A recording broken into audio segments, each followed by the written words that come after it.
The next country we have is Suriname, with over 540,000 population and its biggest city in Paramaribo.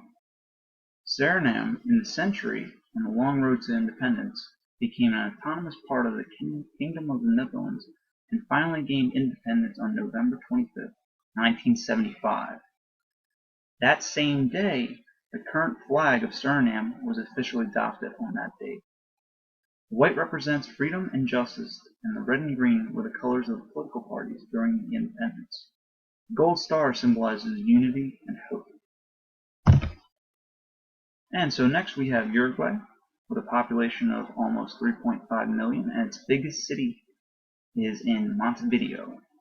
A somewhat short-lived productive era began in the early 20th century, as governmental reforms included a long list of social services, including free healthcare and education, pensions for workers, and a concentrated effort to improve the economy. The current flag of Uruguay was officially adopted on July 11, 1830. The sun of May has been used as the national symbol since the 19th century. The blue and white colors are modeled after the flag of Argentina, and the 9 stripes represent the 9 departments within the country. So next we have Venezuela, has a population of over 31 million, with the biggest population concentrated in Caracas. International environmentalists are increasingly concerned about irresponsible mining operations that are endangering the Amazon rainforest and the indigenous people. The current flag was officially adopted in 1836. The flag is modeled after one used by the libertarian leader Francisco de Miranda. Blue represents independence from Spain, red symbolizes courage, and the centered stars are symbolic of the 7 provinces that supported the revolution. And as you can see in the upper left corner, we have the coat of arms. So next we have the people of South America, part of our presentation. So we have the 12 independent nations: Argentina, Brazil, Bolivia, Chile, Colombia, Ecuador, Guyana, Paraguay, Peru, Suriname, Uruguay, and Venezuela. However, we do have 2 dependent territories, the French Guiana and the Falkland Islands. And next we have the governments. In the mid-1960s, most South American countries were ruled by military dictatorships. Today, most of the countries are all democratic republics with written constitutions. However, the French Guiana is a dependent territory of France, and the Falkland Islands are a dependent territory of Great Britain. Now, within this region, Roman Catholic is the dominant religion.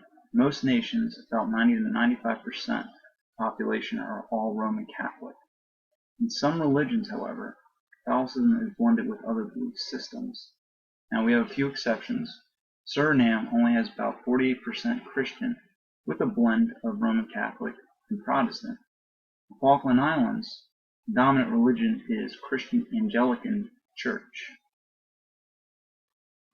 Also, another key point about the Catholicism faith.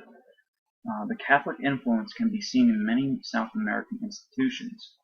Religion is protected and the Catholic faith is taught in many public schools. Catholic holidays are celebrated with great festivals and feasts. So next we have the family structure. So family life is very important, and extended family gathers together often and usually live close by. However, the father is usually the head of the household, and it's very uncommon and unacceptable for women to work outside of the house. They typically move and immigrate as a family group. South Americans have extremely close family ties. Faith and family are usually the center of their lives. So next we have Argentina, capital being Buenos Aires, and a population of 41.5 million.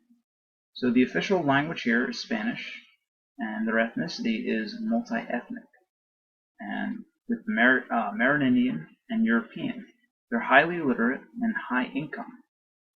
They're very, very rich in natural resources. They're known for the tango, beef, and the musical Evita. Also, being a multi-ethnic population, Argentinians do not actually consider themselves as an ethnicity, but rather as a citizenship. So we move next on to Brazil, the capital being Rio de Janeiro, with a population of over 200 million. And the official language here is Portuguese. It is actually the largest population in South America, and 60% of Brazil is actually the Amazon rainforest, and this is also the site for the 2016 Summer Olympics.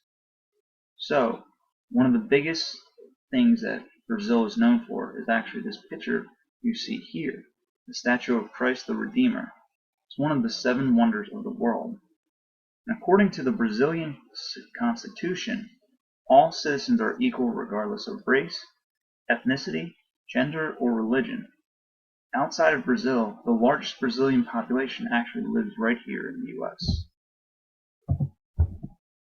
So next we have Bolivia, capital being Sucre, population of just over 10.5 million. It's one of the most underdeveloped countries in South America. There's more indigenous people than any other country in the Americas. Many women wear a skirt called a polera as a symbol of pride.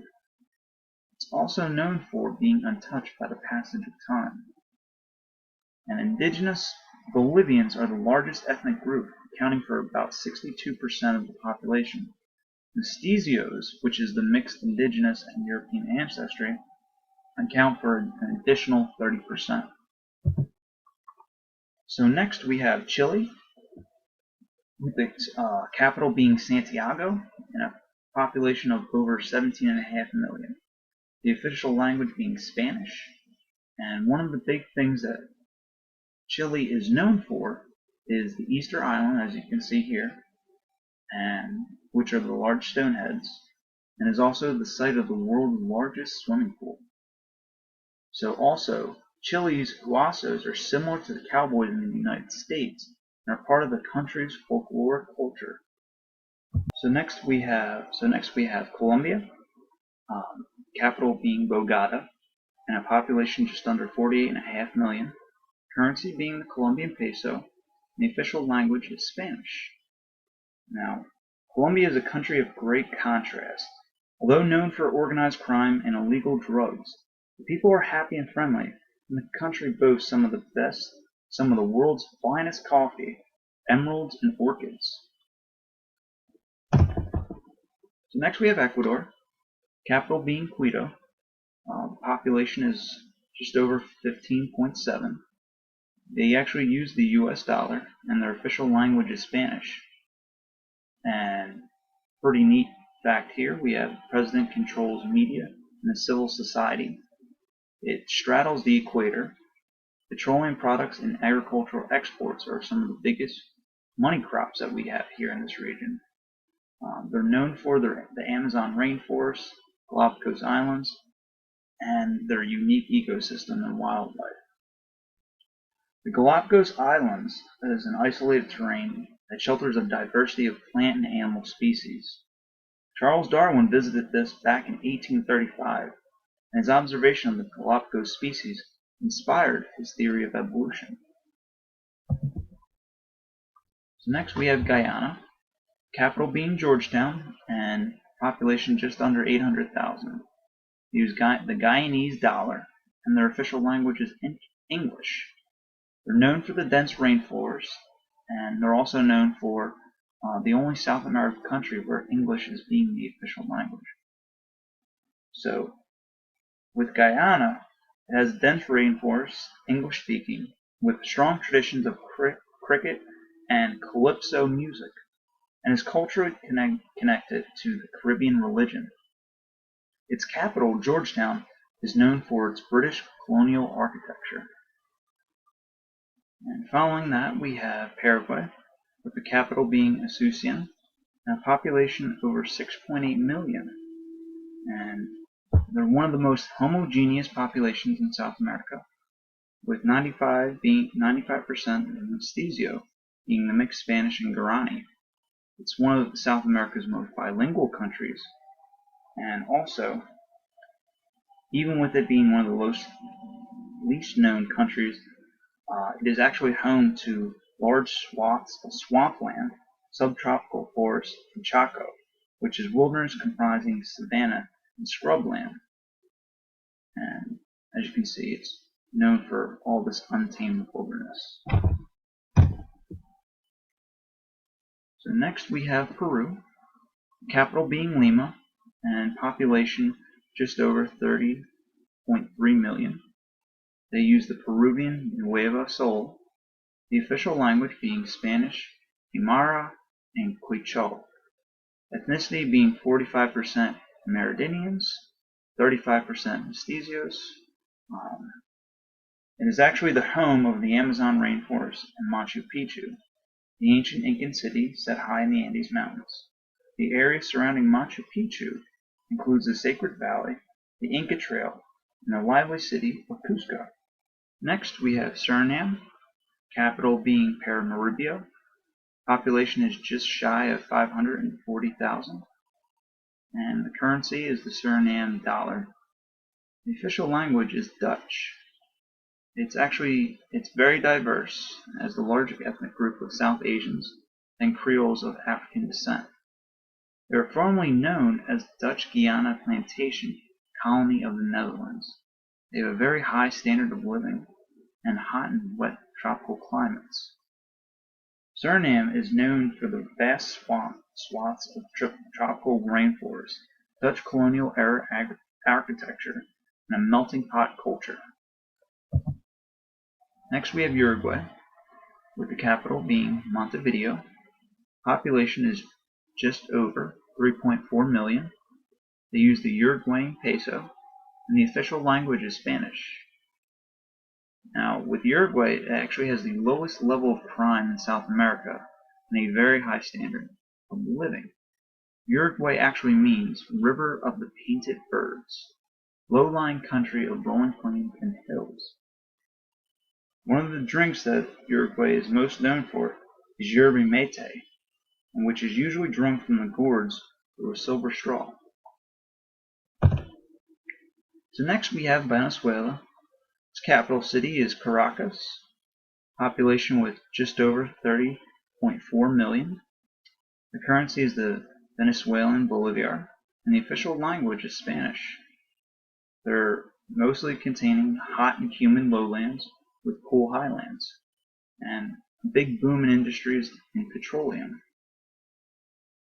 Much of Venezuela's economy is dominated by the oil industry, and is actually currently experiencing political unrest and an outbreak of the Zika virus. Alright, so the next we have is French Guiana, its capital city being Cayenne, and a population just over 250,000. Euro is their currency, and their official language is French. They're heavily dependent on the mainland for most of their resources. They're part of the European Union. Even though they are a developed country, the unemployment rate is actually rather high. They have some of the poorest soil in the world, yet they have multiple ecosystems, and they have little manufacturing. So next we have the Falkland Islands. Capital is Stanley, and their population is just under 3,000. They use the currency of Falkland Island pound, and their official language is English. They're a self-governing British territory. They have a full internal self-government, and they have a very low population density, as you can guess. They are known for their sheep farming, British culture, and military presence. Next we have some of the health practices here in this region. The health beliefs and practices differ from each country. They focus a lot on herbal remedies. Chile has actually one of the best healthcare systems in this region, and universal healthcare is on the rise. Traditional practices are usually combined with modern medicine. 80% of people living in developed countries depend on traditional healing systems as a primary source of healthcare.